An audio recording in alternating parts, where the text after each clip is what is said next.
opiniones, puntos de vista acerca de la realidad nacional. Derechos humanos e Iglesia. En este tiempo en el que vivimos un estado de excepción que limita derechos ciudadanos, ha habido, de hecho, una fuerte polémica sobre los derechos humanos. Ha habido personalidades que se han burlado de quienes trabajan esos temas, o incluso han acusado a instituciones defensoras de derechos de dedicarse a hacer negocio con el tema. En ocasiones, algunos líderes políticos han dado a entender que solo el Estado es el fiel cumplidor de los derechos humanos. En ese contexto, resulta necesario reflexionar y recordar lo que la Iglesia nos dice sobre derechos humanos. Recordemos el discurso del Papa Juan Pablo II en la Asamblea General de Naciones Unidas en 1979, en la que tocó específicamente ese tema.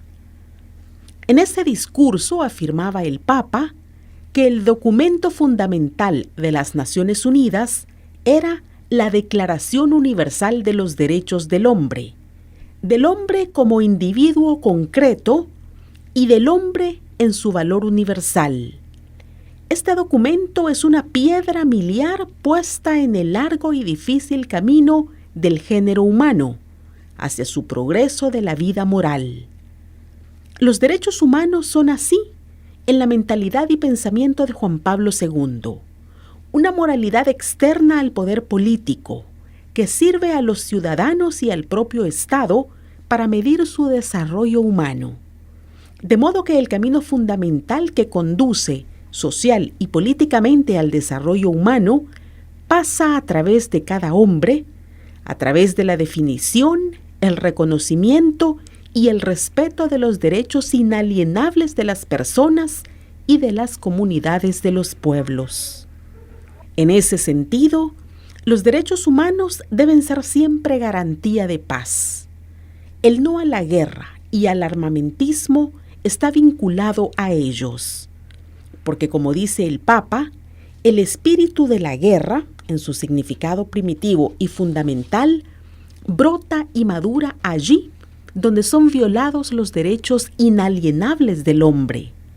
Al contrario, su plena vigencia nos ayuda a saber respetar la igual dignidad de todo ser humano, a aceptar la responsabilidad solidaria de satisfacer las necesidades esenciales del hombre y el ejercicio de sus libertades y conducirla, así, a su plena dimensión humana. Los derechos humanos son, en este sentido, parte de los valores espirituales de la humanidad, que deben ser prioritarios frente a los valores materiales, que tienen su importancia, pero que no pueden sustituir a los valores básicos morales. Entre las amenazas a los valores espirituales, el Papa nos dice lo siguiente: el abismo entre la minoría de los excesivamente ricos y la multitud de los miserables es un síntoma muy grave en la vida de toda sociedad.